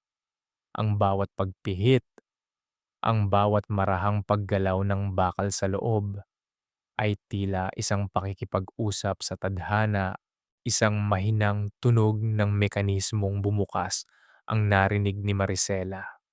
Ang pinto ay dahan-dahang gumalaw. Sa sandaling iyon, naramdaman niya ang isang uri ng kalayaan na hindi kayang bayaran ng lahat ng ginto ng mga Monteverde. Ang martir ay tuluyan ng nakalaya mula sa kanyang hawla. Paglabas niya ng bodega, sinalubong siya ni Gabriel na naghihintay sa likod ng malalaking halaman. Kasama si Selena na bakas ang takot sa mukha. Agad siyang niyakap ni Gabriel. Ang init ng katawan nito ay tila nagbigay ng huling lakas na kailangan niya para sa huling yugto ng laban. Maricela, salamat sa Diyos at nakalabas ka. Nakuha na namin ang lahat ng ebidensya mula sa library. Hinihintay na tayo ng sasakyan sa labas. Mabilis na sabi ni Gabriel. Salamat, Gabriel, Selina. Salamat sa pagtulong. Sagot ni Maricela habang pinupunasan ang dumi sa kanyang mukha. Ngunit bago pa sila makahakbang palayo, isang matigas at malamig na boses ang pumigil sa kanila mula sa anino ng teres. Sa tingin niyo ba ay ganun lang kadali ang tumakas sa pamilyang ito? Nakatayo roon si Mrs. Amparo Monteverde. Ang kanyang mukha ay tila isang maskarang gawa sa bato. Walang emosyon kundi ang purong kasamaan. Sa kanyang kanang kamay, hawak niya ang isang maliit na baril na kulay pilak. Hindi niya ito itinatutok ng diretsyo. Ngunit ang pagkakahawak niya rito ay sapat na upang malaman nilang handa siyang gawin ang lahat upang maprotektahan ang dangal ng kanilang angkan. Mrs. Monteverde, tapos na ang laro. Alam na namin ang lahat, matapang na pahayag ni Gabriel habang pilit na humaharang sa harap ni Maricela. Isang mapait na tawa ang kumawala sa mga labi ng matandang babae. Ang kanyang mga mata ay nanlilisik habang nakatitig kay Maricela. Ang dangal ng mga Monteverde ay hindi madudumihan ng isang katulad mo, Maricela. Kung kailangang mamatay ang lahat ng lihim kasama mo sa gabing ito, gagawin ko. Sa malayo, ang tunog ng kampana ng simbahan ay nagsimulang tumunog, hudyat ng pagsisimula ng seremonya ng kasal ni Bianca. Ang bawat tunog ng kampana ay tila isang babala para sa pamilyang Monteverde. Ang oras ng paghuhukom ay narito na at walang sinuman ang makakatakas sa anino ng katotohanan. Maricela, paano ka nakatakas? Sino ang nagbigay sa iyo ng karapatang sirain ang araw na ito? Hindi ako nakatakas, Rafael. Nagising lang ako mula sa isang mahabang bangungot at ang karapatan ko. Nakasulat iyon sa bawat dokumentong ninakaw niyo sa ama ko at sa akin. Security, ilabas ang babaeng ito. Nababaliw na siya. Huwag niyo siyang hayaang lumapit sa altar. Huwag kayong kikilos. Bilang abogado ni Mrs. Maricela Cruz Monteverde at bilang kinatawan ng mga tunay na shareholder ng Monteverde Group, pinapayuhan ko kayong makinig ng mabuti kung ayaw nyo ng mas malaking gulo. Anong ibig sabihin nito? Rafael. Sino ang babaeng ito at bakit niya sinisira ang kasal ko? Kuya, gawin mo ang paraan. Tapos na ang paggawa ng paraan, Bianca, dahil sa gabing ito, ang lahat ng itinatago nyo ay lalabas sa liwanag. Ang bulwagan ng Limang Bituing Hotel ay tila naging isang malaking entablado ng sarswela. Ang kislap ng mga kristal na chandelier ay tila naging maputla kumpara sa tensyong bumabalot sa bawat panauhin. Nakasuot si Maricela ng isang simpleng puting bestido. Ang kanyang buhok ay maayos na nakapusod at ang kanyang mukha ay walang bakas ng dumi o putik mula kagabi. Ang kanyang tindig ay puno ng dangal. Ang bawat hakbang niya sa gitna ng aisle ay tila isang pagmartsa patungo sa tagumpay. Ang bawat mata ng mga panauhin, ang mga elitista ng lipunan, ang mga business tycoon, at ang mga kamag-anak ng mga Monteverde ay nakatuon sa kanya. Ang mga bulungan ay tila tunog ng mga bubuyog na nagkakagulo sa loob ng silid.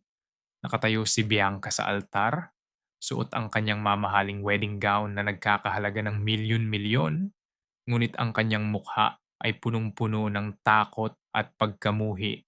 Si Rafael ay mabilis na lumapit kay Maricela. Ang kanyang mukha ay pula sa galit.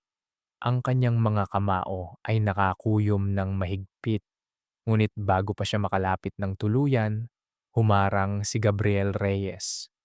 Ang abogado ay may bitbit na isang remote control. Ang kanyang mukha ay seryoso at walang takot. Ladies and gentlemen, bago ituloy ang seremonyang ito, nais ko sanang ipakita sa inyo ang tunay na kasaysayan ng Monteverde Group. Ang boses ni Gabriel ay umaling-awngaw sa buong ballroom sa tulong ng mga speaker. Sa isang pindot ni Gabriel, ang malaking projector screen sa likod ng altar, na dapat sana ay magpapakita ng mga romantikong larawan ni na Bianca at ng kanyang mapapangasawa, ay biglang nagbago. Hindi mga bulaklak at halikan ang lumitaw, kundi ang mga malilinaw na kopya ng audit reports. Ang DNA test results ni Miguel na nagpapatunay na si Sophia ang tunay na ina. At ang pinakaimportante sa lahat, ang liham at dokumento ng pagmamay-ari ni Manuel Cruz. Isang matinding singhap ang nagmula sa mga panauhin. Ang mga larawan ng mga pikeng pirma at ang mga bank statement na nagpapakita ng ilegal na paglilipat ng pondo ni Rafael ay sunod-sunod na lumabas. Ang bawat pahina ay tila isang sampal sa mukha ng pamilyang Monteverde sa harap ng buong mundo. Iyan ay kasinungalingan. Inimbento lang iyan ng babaeng iyan dahil sa selos, sigaw ni Mrs. Amparo Monteverde mula sa kanyang upuan. Ngunit ang panginginig ng kanyang boses ay hindi niya maitago. Kasinungalingan po ba ang sarili kong testimonya, Tita Amparo? Mula sa gilid ng entablado, lumabas si Selena. Ang kanyang mga mata ay mamasa-masa pa, ngunit ang kanyang boses ay malakas at malinaw. Ako ang espiya nila laban kay Maricela. Ako ang saksi sa bawat pagmamaltrato, sa bawat panlalait, at sa bawat pagnanakaw na ginawa nila sa sarili nilang kadugo sa turing. Ang lahat ng nakikita niyo sa screen ay totoo. Ang pamilyang ito ay nabubuhay sa pawis at dugo ni Maricela Cruz. Ang kahihiyan ay tila isang malapot na putik na tumabon sa pamilya Monteverde. Ang mga investors na kanina ay nakangiti ay nagsimula ng mag-usap-usap tungkol sa pagbawi ng kanilang mga pondo. Ang mga kaibigan ni Bianca ay nagsimulang lumayo. Ang kanilang mga cellphone ay abala sa pagkuha ng video ng pinakamalaking iskandalo sa kasaysayan ng kanilang lipunan. Lumapit si Maricela kay Rafael. Tumingin siya ng diretso sa mga mata ng lalaking minahal niya ng 12 taon. Nakita niya ang pagkawasak ng arogansya sa mga mata nito, ang pagguho ng kanyang imperyo sa loob lamang ng ilang minuto. Maricela, pakiusap. Pag-usapan natin ito ng pribado. Huwag naman dito. Ang boses ni Rafael ay puno ng pagsusumamo. Ang kanyang tuhod ay tila bibigay na sa bigat ng kahihiyan. Isang tipid na ngiti ang sumilay sa mga labi ni Maricela. Hindi ito ngiti ng paghihiganti, kundi ngiti ng isang taong tuluyan ng nakalaya. Pribado? Rafael, 12 taon niyo akong ipinahiya sa loob ng sarili kong tahanan. 12 taon niyo akong ginawang alipin sa harap ng mga tauhan niyo. Ngayon, hayaan mong ang mundo naman ang humusga sa inyo. Dahan-dahang tinalikuran ni Maricela si Rafael. Hindi na siya lumingon pa sa mga luha ni Bianca o sa mga sigaw ni Mrs. Amparo sa bawat hakbang niya palabas ng ballroom. Ang bigat na daladala niya sa kanyang dibdib sa loob ng mahabang panahon ay tila unti-unting naglalaho, pinalitan ng isang malamig at payapang hangin. Nabalik lamang ang atensyon ng lahat nang bumukas ang malaking pinto ng hotel. Pumasok ang isang grupo ng mga tauhan mula sa National Bureau of Investigation. Bitbit ang mga warrant of arrest. Rafael Monteverde at Bianca Monteverde. Kailangan nyo kaming samahan para sa mga kaso ng malakihang estapa, falsification of public documents, at economic abuse. Ang boses ng opisyal ay tila isang huling tuldok sa marangyang buhay ng mga Monteverde. Habang kinakabitan ng posas si Rafael sa harap ng altar, ang tunog ng mga flash ng kamera mula sa mga reporter na biglang sumulpot ay tila naging mga kidlat ng hustisya. Sa labas ng hotel, nakatayo si Maricela sa tabi ni Gabriel. Pinagmamasdan ang madilim na langit na ngayon ay unti-unting nagkakakulay dahil sa pagsikat ng buwan. Ang bawat buntong hininga niya ay tila isang panalangin na natupad. Maricela, bakit mo kailangang gawin ito sa sarili mong asawa? Sinira mo ang pamilya natin. Sinira mo ang kinabukasan ko. Asawa, Rafael, noong huling beses kitang tinawag na asawa, pinagtatawanan mo ako habang nakaluhod ako sa putikan. Ang sinira ko ay ang iyong kasinungalingan, hindi ang pamilya. Ikaw ang unang sumira sa atin noong dinala mo si Sofia sa loob ng bahay natin. Pagsisihan mo ito, Maricela. Kapag nakalabas ako rito, hinding-hindi kita patatahimikin. Walang ibang tatanggap sa iyo kundi ako. Iyan ang huling pagkakamali mo. Rafael, akala mo ay hanggang ngayon ay kailangan ko pa ang validation mo. Pero tingnan mo ang sarili mo sa likod ng mga rehas na iyan. Ikaw ang bilanggo ng sarili mong kasakiman. Habang ako, sa wakas, ay malaya na. Ang amoy ng luma at malamig na semento sa loob ng visitation room ng kulungan ay tila nanunuot sa bawat hininga ni Maricela. Nakaupo siya sa harap ng isang makapal na salamin. Pinagmamasdan ang lalaking dati ay itinuring niyang mundo, si Rafael, na dati ay laging mabango at maayos ang suot. Ngayon ay nakaunipormeng kulay dalandan. Ang kanyang buhok ay gulo-gulo at ang kanyang mga mata ay puno ng pait at kawalan ng pag-asa. Ramdam ni Maricela ang bigat ng katahimikan sa paligid. Ngunit sa loob ng kanyang dibdib, may isang uri ng gaan na hindi niya kailanman naramdaman sa loob ng 12 taon. Ang bawat salita ng panunumbat ni Rafael ay tila mga palasong hindi na tumatagos sa kanyang balat. Ang bawat pagtatangka nitong i-gaslight siya ay tila mga mahihinang bulong na lang sa hangin.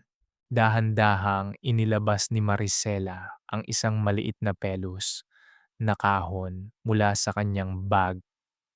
Ipinatong niya ito sa lamesa, sa tapat ng salamin.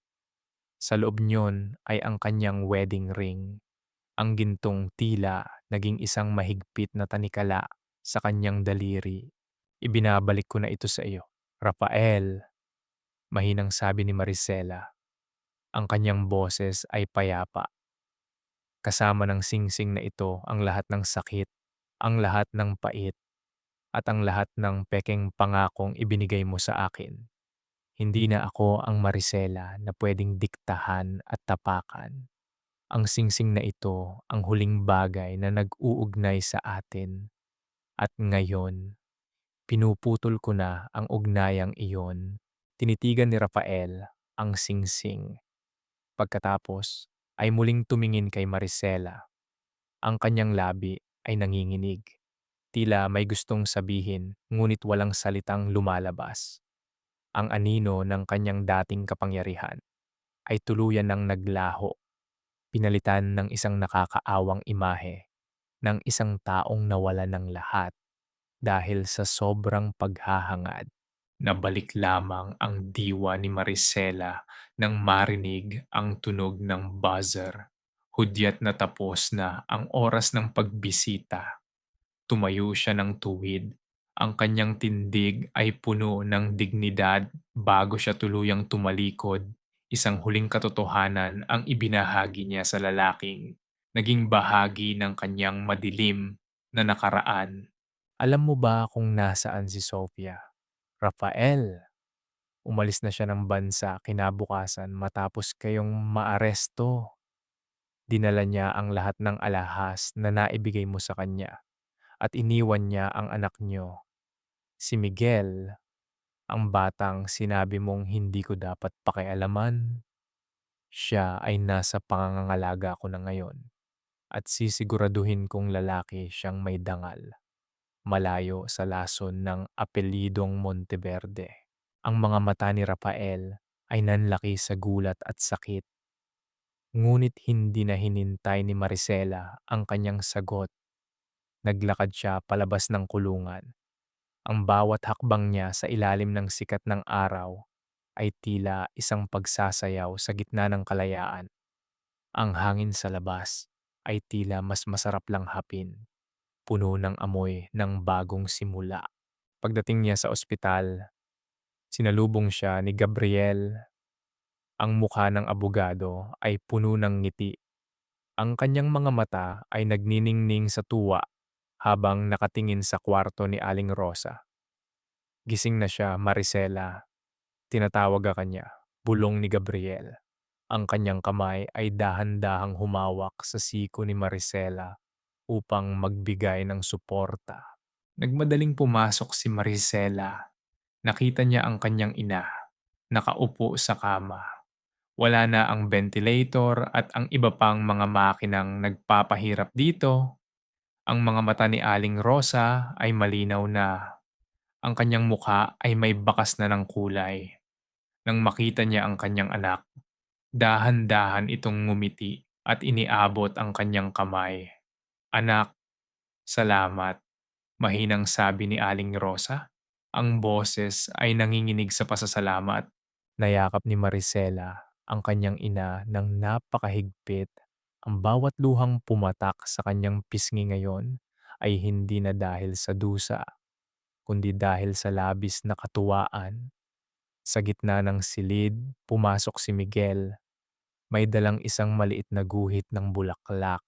"Mama Maricela, tingnan mo po, iginuhit ko ito para kay Lola Rosa." Ang masayang boses ng bata ay tila isang awit ng pag-asa na pumuno sa buong kwarto. Napatingin si Maricela kay Gabriel na nakatayo sa may pinto. Sa sandaling iyon, ang lahat ng pait ng nakaraan ay tila naging mga malalabong anino na lamang. Ang katotohanan ay nagpalaya sa kanya, hindi lamang mula sa mga Monteverde, kundi mula sa sarili niyang takot. Ang sikat ng araw na tumatama sa bintana ng ospital ay tila isang pangako ng isang bukas na wala ng halong panlilinlang. Ang Maricela na binalewala noon ay siya na ngayong haligi ng kanyang sariling pamilya, isang pamilyang binuo, hindi ng dugo at yaman, kundi ng wagas na pagmamahal at katapatan. Anak, ang bango naman ng pandesal na niluluto mo.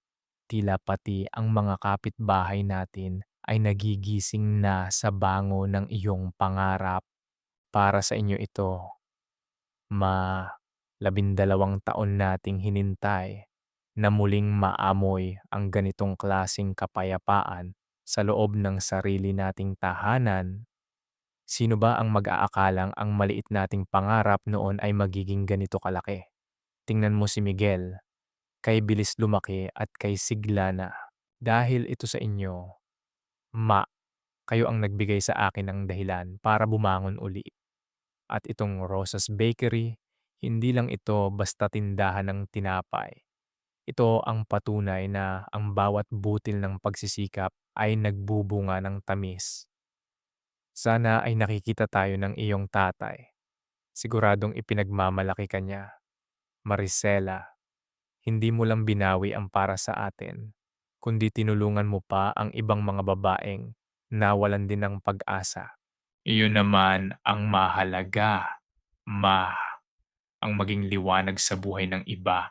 Pagkatapos nating dumaan sa matinding kadiliman, ang bawat kagat ng hangin sa umaga ay puno ng alimyon ng bagong lutong tinapay at sariwang kape. Ang Rosas Bakery ay hindi lamang isang gusali sa gitna ng kanilang bayan. Ito ay naging simbolo ng pag-asa para sa buong komunidad. Ang bawat dekorasyon sa loob, mula sa mga kurtinang gawa sa bordadong tela hanggang sa mga kahoy na lamesang gawa sa matibay na nara, ay nagpapakita ng init ng isang tunay na tahanan. Nakatayo si Maricela sa likod ng counter. Ang kanyang puting apron ay malinis at may burda ng pangalan ng kanyang ina. Wala na ang mga mamahaling hiyas na dati ay tila nagpapabigat sa kanyang katawan. Ang tanging palamuti niya ngayon ay ang isang tapat na ngiti at ang liwanag sa kanyang mga mata na nagmumula sa kailaliman ng kanyang kaluluwa. Ang kanyang balat ay tila nagningning sa ilalim ng sikat ng araw na tumatagos sa malalaking bintana ng shop. Ramdam niya ang init ng oven sa kanyang likuran. Isang uri ng init na nagbibigay ng ginhawa at hindi ng sakit. Ang tunog ng mga baso ng kape na nagtatama, ang mahinang tawanan ng mga mamimili, at ang bati ng mga kapitbahay ay tila naging isang magandang musika sa kanyang pandinig. Sa loob ng mahabang panahon, nakalimutan ni Maricela ang pakiramdam ng maging bahagi ng isang komunidad na may tunay na malasakit. Mama Maricela, look, I made a new sign for the special bread today. Patakbong lumapit si Miguel. Bitbit ang isang maliit na blackboard na may sulat na Bread of Hope. Ang bata ay puno ng sigla. Ang kanyang mga mata ay nagniningning sa tuwa. Sa ilalim ng pang-angalaga ni Maricela, ang anino ng kalungkutan sa mukha ng bata ay tuluyan ng napalitan ng wagas na kaligayahan. Para kay Maricela, ang batang ito ang pinakamagandang investment na nagawa niya sa kanyang buhay. Ang galing naman ng anak ko. Ilagay mo iyan sa harap para makita ng lahat. Mahinang sabi ni Maricela habang hinahaplos ang buhok ng bata. Isang halik ang itinanim niya sa noo ni Miguel. Isang halik na puno ng pangako ng proteksyon at pagmamahal. Sa labas ng bakery, isang pamilyar na puting sasakyan ang huminto. Bumaba si Gabriel. Suot ang kanyang barong na tila galing sa isang mahalagang pulong sa korte. Ngunit sa sandaling makita niya si Maricela sa loob ng bakery, ang kanyang seryosong mukha ay biglang napalitan ng isang napakainit na ngiti. Pumasok siya at diretsong lumapit kay Maricela. Hindi alintana ang ilang mga matang nakatingin sa kanila na may halong panunukso. Ang aga mo yata ngayon, attorney? Akala ko ba ay may hearing ka pa? Biro ni Maricela. Ngunit ang pamumula ng kanyang pisngi ay hindi niya naitago. Hindi ko matiis na hindi dumaan dito bago pumunta sa opisina. Ang amoy ng tinapay mo ang kaisa-isang bagay na nagbibigay sa akin ng lakas sa buong araw. Sagot ni Gabriel. Ang kanyang boses ay mababa at puno ng paghanga. Dahan-dahang hinawakan ni Gabriel ang kamay ni Maricela na nakapatong sa counter. Ang haplos na iyon ay banayad, puno ng respeto at isang uri ng ugnayan na nabuo sa gitna ng mga pagsubok. Walang kailangang sabihin. Ang katahimikan sa pagitan nila ay sapat na upang maunawaan ang lalim ng kanilang nararamdaman para sa isa't isa. Ang kilig na nadarama ni Maricela ay hindi na tulad ng sa isang kabataan, kundi isang mature at matatag na uri ng pag-ibig. Isang pag-ibig na nakabase sa tiwala at pagkakaibigan. Salamat sa lahat, Gabriel. Kung hindi dahil sa iyo, baka hanggang ngayon ay nakakulong pa rin ako sa anino ng mga Monteverde. Bulong ni Maricela. Huwag mong pasalamatan ang pagkakataon. Maricela, pasalamatan mo ang sarili mo. dahil pinili mong lumaban. Ako ay naging katuwang mo lamang sa iyong paglaya.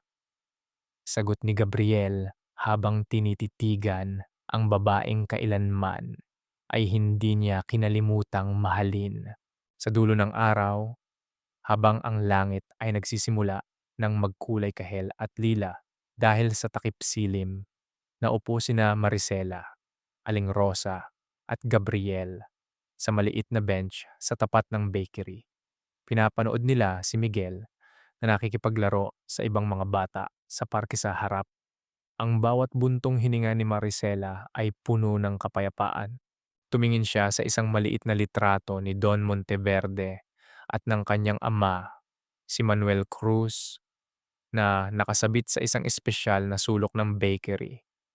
Alam niyang sa wakas, ang hustisya ay hindi lamang nakamit sa loob ng korte, kundi pati na rin sa loob ng kanyang puso. Ang bawat sentimong ibinabalik sa kanya ay ginagamit na niya ngayon upang makatulong sa iba, sa mga babaeng nakakaranas ng pang-aabuso, sa mga matatandang walang pamilya, at sa mga batang nangangailangan ng pagkakataon. Ang huling sikat ng araw ay tumama sa mukha ni Marisela na tila isang pagbabasbas mula sa langit. Ang 12 taong dusa ay naging mga aral na nagpatatag sa kanya.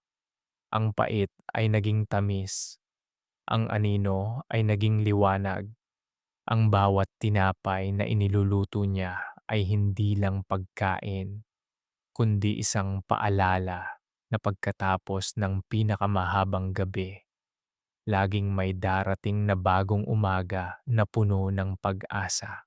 Humilig ang ulo ni Marisela sa balikat ni Gabriel habang hawak ang kamay ng kanyang ina sa kabila. Sa gitna ng payapang hapon, alam niyang natagpuan na niya ang tunay na kayamanan, isang buhay na puno ng dangal, katapatan, at wagas na pag-ibig.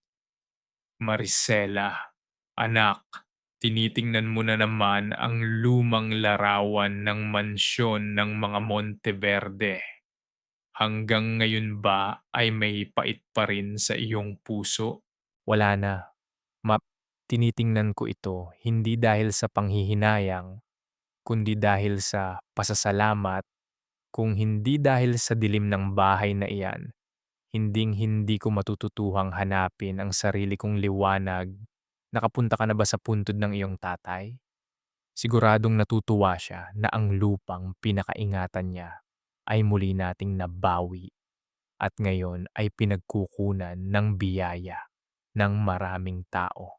Opo, ma, kahapon lang ay dumaan kami ron ni Gabriel at Miguel. Sinabi ko sa kanya na maayos na ang lahat, na ang kanyang sakripisyo ay hindi nawalan ng saysay. Mabuti naman, anak, ang pagpapatawad ay hindi para sa kanila nananakit sa atin, kundi para sa ating sariling kapayapaan.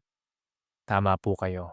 Ma, napatawad ko na ang aking sarili sa pagiging martir sa maling tao. At iyon ang pinakamahalagang kalayaang nakamit ko. Ang dahan-dahang paglubog ng araw sa abot-tanaw ay nagbibigay ng kulay ginto sa malawak na sakahan ni Marisela. Ang bawat ihip ng hangin ay tila isang banayad na himas sa kanyang pisngi, nagdadala ng amoy ng basang lupa at mga bulaklak sa paligid. Nakaupo si Marisela sa beranda ng kanilang bagong bahay, isang bahay na hindi kasing laki ng mansyon ng mga Monteverde, ngunit punong-puno ng init, katapatan at tunay na halakhak. Sa loob ng isang taon, maraming bagay ang nagbago. Ang balita tungkol sa pagkakakulong ni Rafael at Bianca ay unti-unti nang nabaon sa limot ng publiko. Ngunit para kay Marisela, ang bawat araw ay isang paalala ng hustisyang kanyang ipinaglaban. Hindi na siya nagtatanim ng puot. Ang galit ay pinalitan na ng isang malalim na pag-unawa na ang bawat tao ay may kanya-kanyang ani ayon sa kanilang itinanim. Ramdam ni Marisela ang bigat ng kanyang puso. Hindi dahil sa lungkot, kundi dahil sa labis na pasasalamat. Napatingin siya sa kanyang mga kamay. Ang mga kamay na dati ay sanay sa pagsisilbi sa mga taong walang pagpapahalaga. Ngayon ay abala sa paghubog ng kinabukasan ni Miguel at sa pagpapalago ng kanilang munting negosyo. Ang bawat linya sa kanyang palad ay tila isang mapa ng kanyang paglalakbay mula sa pagiging isang biktima patungo sa pagiging isang reyna ng sarili niyang buhay. Nabalik ang kanyang diwa nang marinig ang tunog ng pagtakbo ng isang bata sa damuhan.